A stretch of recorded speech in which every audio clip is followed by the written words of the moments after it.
धम्मपद गाथा क्रमांक 209, 210 और 211। ये तीनों गाथाओं की देशना तथागत भगवान बुद्ध ने दी है जब तथागत बुद्ध श्रावस्ती के जेतवन बिहार में रहते थे। आज धम्मपद सुबह हम नहीं दे पाए। आज विशेष आश्विन पूर्णिमा का दिन होने से सुबह से लेकर बहुत कार्यक्रम रहे हैं। आश्विन पूर्णिमा के विशेष प्रवचन, विशेष संदेश हमने दिए हैं, YouTube पर भी उन्हें डाला है। अभी धम्मपद जो हर दिन पिछले 5-6 महीने से आ रहा है, तो ये धम्मपद की तीनों गाथाएं तथागत भगवान बुद्ध ने जेतवन विहार में श्रावस्ती में रहते समय कही है। आज दिनांक 1 अक्टूबर 2020 ये तीन गाथा बुद्ध ने कही है, देशना दी है। अयोग्ये युञ्जं अत्तानं योगस्मिन् च अयोजयन् अत्थं हित्वा पियगाहि पिहे तथानुयायिनं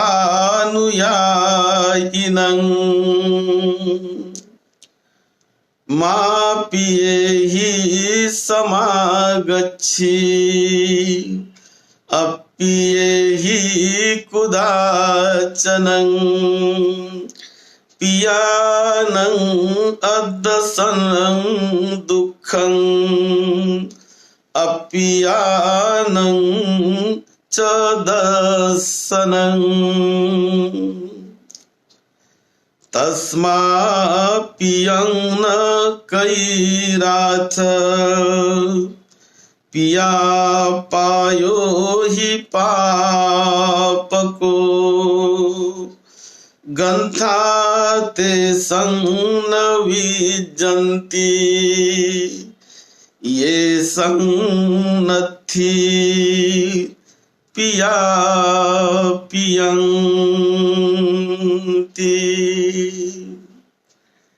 ये तीन गाथा की देशना तथागत भगवान बुद्ध ने जब बुद्ध श्रावस्ती के जेतवन बुद्ध विहार में बड़े भिक्षु संघ के साथ विहार कर रहे थे, तब तीन प्रवज्जितों को उद्देश्य करके ये तीनों गाथाओं की देशना बुद्ध ने दी थी। एक बार ऐसा हुआ, श्रावस्ती के किसी परिवार में भिक्षु संघों को भोजन के लिए बुलाया गया। वो परिवार में 3 लोग ही रहते थे, एक उनका पुत्र था और माता पिता, ऐसे 3 लोग थे परिवार में। उनका जो पुत्र था बहुत ही सुंदर, बड़ा रूप और सौंदर्यवान उनका पुत्र था और बड़ा होशियार भी था। तो एक दिन भिक्षु संघों को उनके यहाँ भोजन के लिए बुलाया गया। भोजन के लिए आने के बाद भिक्षु संघ ने जो उपदेश दिया और वो उपदेश को सुनकर ये जो लड़का था वो बड़ा प्रभावित हो गया और उनको लगने लगा कि ये कितना अच्छा जीवन है, यदि मैं भिक्षु बन जाऊं तो बड़ा अच्छा होगा, बड़ा मेरा उद्धार होगा, बड़ा मुझे बहुत सुख मिलेगा। तो ऐसा उसने संकल्प किया और प्रवज्जा की इच्छा कुछ दिन के बाद उन्होंने अपने माता पिता को बता दी। अब ये माता पिता का अकेला लड़का, अब माता पिता नहीं चाहते थे कि हमारा अकेला लड़का है, यदि भिक्षु बन जाएगा तो हमारे लिए कौन होगा। हमारी सेवा करने के लिए या हमारा घर बार चलाने के लिए कौन होगा। ये सोचकर माता पिता बेचारे गृहस्थ थे, तो उनके मन में आया कि नहीं, हमारे पुत्र ने नहीं जाना चाहिए। और जब वो ये भी समझते थे कि पुत्र तो इच्छा प्रकट कर चुका है, हो सकता है कि ये कभी भी मौका देखकर ये निकल जाएगा, ऐसा सोचकर दोनों माता पिता उनके बड़े जागरूक रहने लगे। वो कहने लगी कि देखो, अपने पत्नी को वो कहने लगा, देखो ये बेटे पर तुम ध्यान दो, ये कहीं निकल न जाए, मैं कहीं बाहर जाता हूं, तुम ध्यान देते रहो। फिर वो अपने पति को कहती कि देखो तुम भी ध्यान दो, मैं कभी बाहर जाती हूँ काम के लिए, तो तुम लड़के को देखते रहो, इस पर नजर रखो, ताकि कहीं ये न चला जाए। तो दोनों जब कभी बाहर जाते थे तो ये कोई न कोई घर में रहता था, या तो उनका पिता घर में रहता है और माता जी बाहर चली जाती, तो पिता ध्यान देता है। जब कभी माता जी बाहर जाती और पिताजी घर में रहते, तो पिता ध्यान देता है, और पिताजी जाती है बाहर तो माता ध्यान देती है। इस प्रकार दोनों वो लड़के के तरफ बड़े सतर्कता से, जागरूकता से देखने लगे कि ये लड़का कहीं चला न जाए।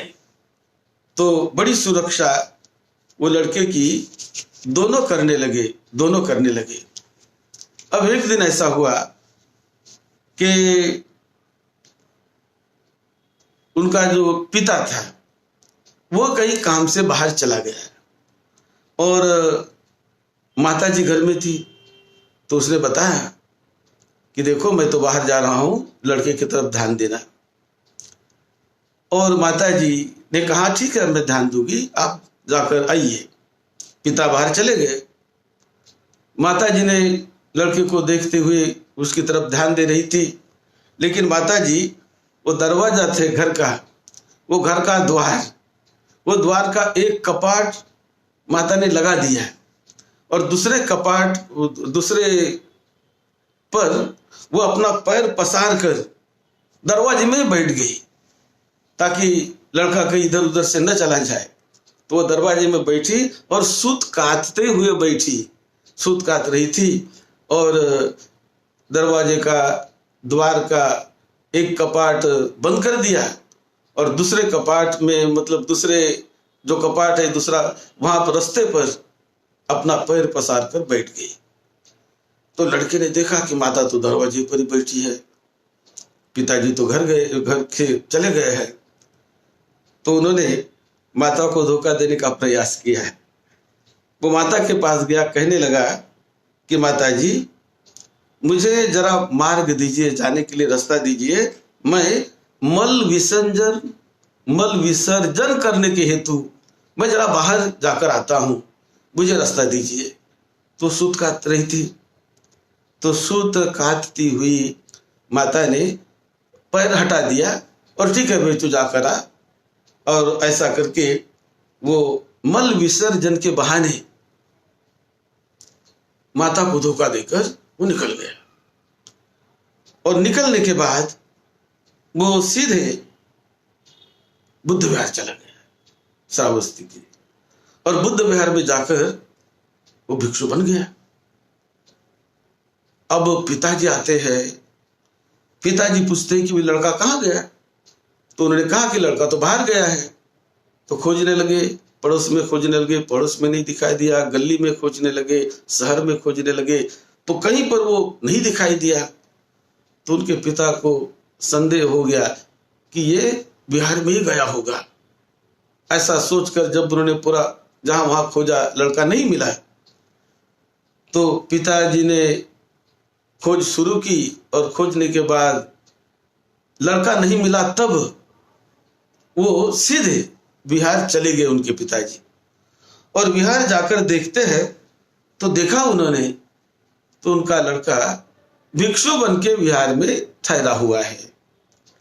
अब वो लड़के से मिला और लड़के से मिलकर रोते रोते कहने लगा, बेटे तुमने ये क्या किया, तुमने हमको तो नष्ट कर दिया है, तुम ऐसे ही चले गए, भिक्षु बन गए, और हमारा क्या होगा?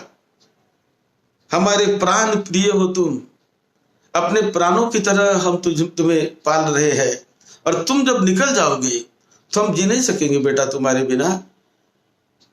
ऐसा वो अपने बेटे को कहने लगे। और फिर उसको लगा कि अब बेटा ही चला गया तो मेरा घर में रह के क्या उपयोग, मैं क्यों घर में रहूं, चलो मैं भी भिक्षु बन जाता हूं।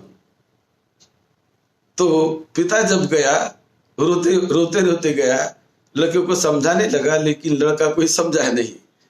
तो उसने कहा ठीक है मैं ही भिक्षु बन जाता हूं। तो पिताजी भी भिक्षु बन गए। अब पिताजी भिक्षु बनने के बाद माता इधर इंतजार कर रही कि भाई उनके पिताजी गए हैं खोजने के लिए, वो तो आए ही नहीं लौटकर, कहाँ गए पता नहीं, जहां वहां खोजती है, देरी हो गई। और देरी होने के बाद वो सोचने लगी कि ये कहीं बिहार में गए होंगे। तो उस प्रकार सोचती उन्होंने अपना घर का दरवाजा बंद कर दिया और वो भी बिहार चली गई। जब बिहार जाती है तो लड़का भी मिला उसको और उनके पति भी उसको मिले, दोनों मिले, दोनों भिक्षु बने हुए हैं। तो माता जी सोचने लगी अरे भाई ये दोनों भिक्षु बने हैं, मैं अकेली घर में रह के क्या करूंगी, क्या मुझे अकेली को घर में रहना है, और ये प्रिय मेरे प्राण प्रिय लोग हैं दोनों भी, तो ये जो मेरे आंखों से दूर हो जाएंगे मैं कैसे रहूंगी। तो इस प्रकार वो सोचने लगी कि मुझे भी कोई गृहस्थी जीवन में नहीं रहना है, चलो मैं भी भिक्षुनी बन जाती हूँ। ऐसा संकल्प करके वो भिक्षुनी संघ में गई और भिक्षुनी संघ में जाकर भिक्षुनी बन गई।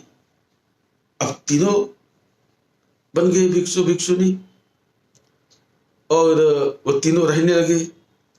अब तीनों जब रहने लगे एक साथ तो उनका खाने पीने का जब वक्त होता है, खाने पीने के लिए जाते हैं, कहीं बाहर निमंत्रण के लिए जाते हैं, तो कहीं भिक्षा पात्र लेकर बाहर जाते हैं, और फिर आने के बाद वो तीनों कभी इकट्ठे बैठकर बड़े लंबे समय तक बातें करते रहते हैं।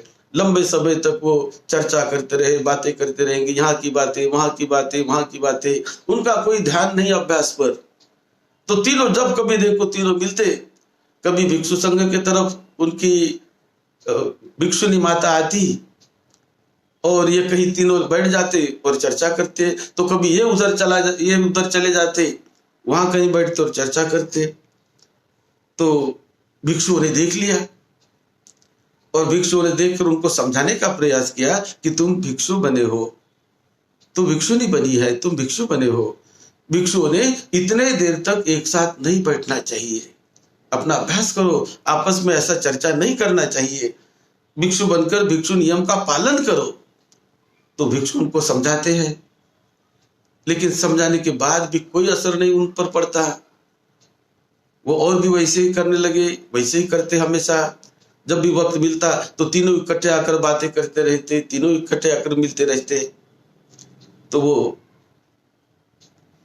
भिक्षु संघ ने, कुछ भिक्षुओं ने मिलकर उनको बुद्ध की तरफ ले गए, चलो भगवान की तरफ।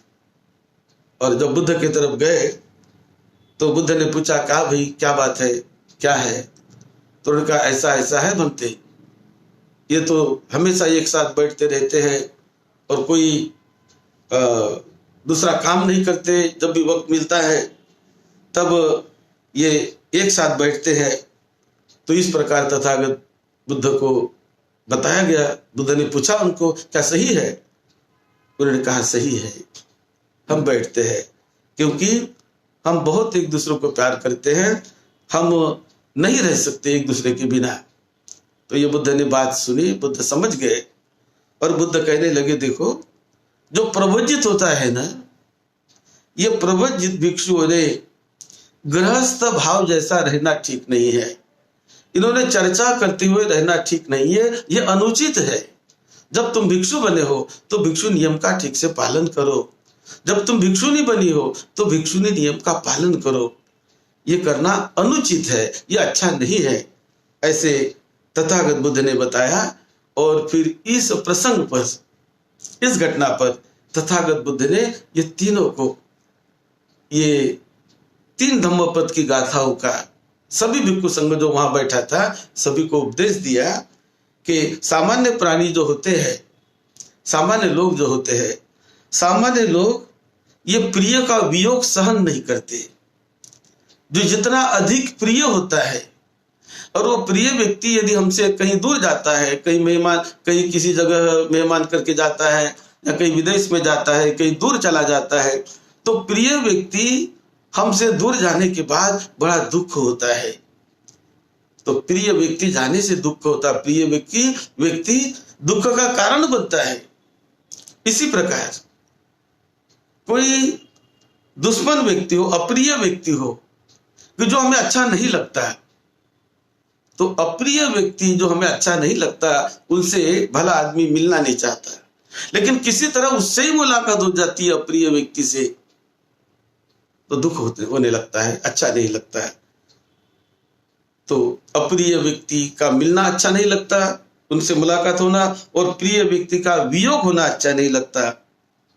इसी प्रकार बुद्ध कहते हैं ये तो वास्तविकता है, अच्छा नहीं लगता, लेकिन जब मुक्ति के मार्ग पर चलते हैं तो प्रिय से भी हमें दूर रहना है, अप्रिय से भी हमें दूर रहना है। इतना ही नहीं तो अपने पंचस्कंध शरीर के प्रति भी हमें वो प्यार नहीं करना है, शरीर के प्रति भी हमें वो आसक्ति नहीं रखना है।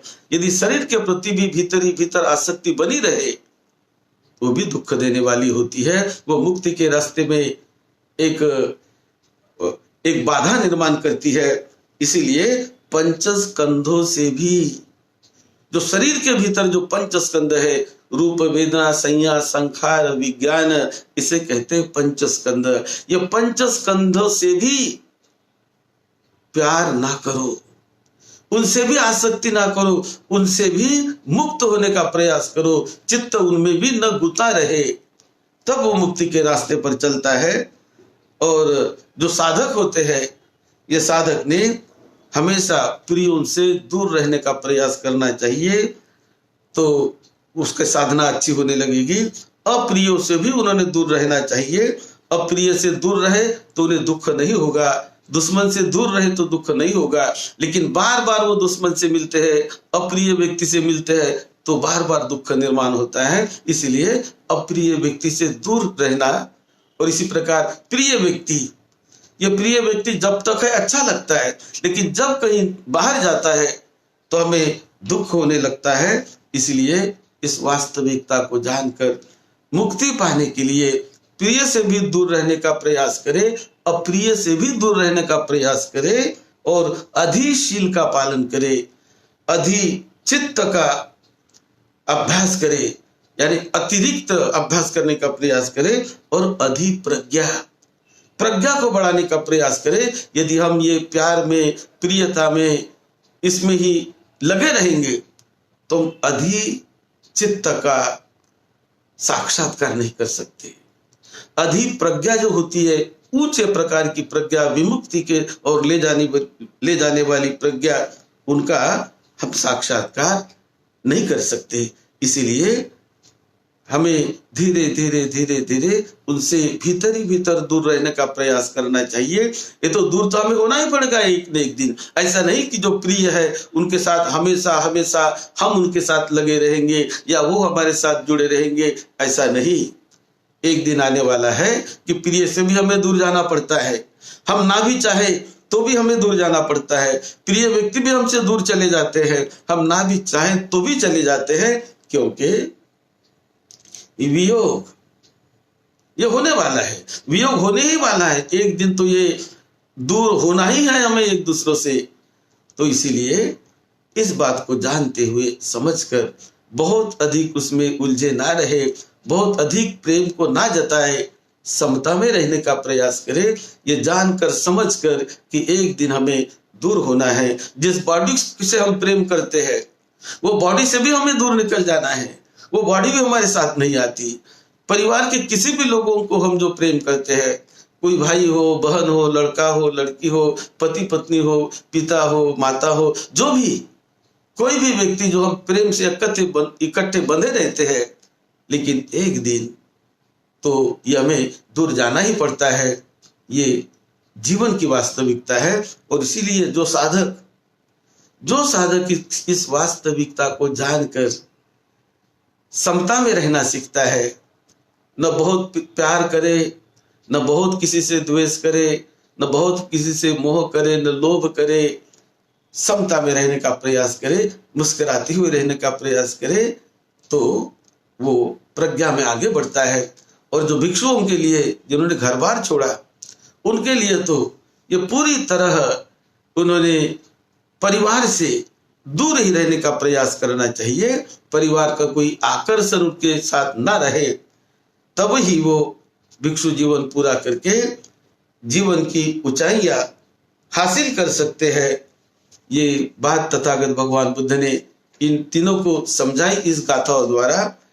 तो ये गाथाएं सुनकर ये इसी पर गाथा है कि अयोग्य युजं अत्तानं योगास्मिचं अयोजयं अत्थं हित्वा पियगाहि पिहे तं थानु या इनं मा पिये ही समागच्छि अप्पिये ही कुदाचनं पियानं अदस्सनं दुःखं अप्पियानं च दस्सनं तस्मा पियं न कैरात पिया पियो ही पावको गंथा ते संग विज्जति ये सनत्थी पिया पियं।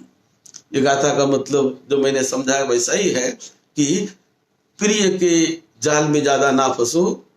जो प्रिय अप्रिय से जो दूर रहते हैं उसके गांठ नहीं बनती।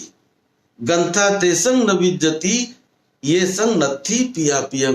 तो प्रिय और अप्रिय ये दोनों से हमें प्रज्ञा जगानी है और प्रज्ञा को हमें डेवलप करना है। अपने मन को समता में रखना है, मन को विमुक्ति की दिशा में यदि ले जाना है तो इनसे हमें मुक्त होना पड़ता है। ये बात तथागत बुद्ध ने इन साधकों को समझाई, भिक्षुओं को समझाई। और यह सुनकर बहुत सारे जो भिक्षु थे, जो लोग थे सुनने वाले, वो तो श्रोतापन्न बन गए। लेकिन ये तीनों लोग ये नहीं समझ पाए। फिर तीनों ने चिवर छोड़ दिया और चिवर छोड़कर वो तीनों अपने गृहस्थी जीवन में फिर से चले गए। और ऐसे प्रसंग पर तथागत बुद्ध ने गाथा कही थी। वो तीनों अपने गृहस्थी जीवन में चले गए और भिक्षु में बहुत भिक्षु श्रोतापन्न फल को पा गए। और इस प्रकार तथागत बुद्ध ने ये 3 धम्मपद की गाथाओं की देशना श्रावस्ती में गई थी।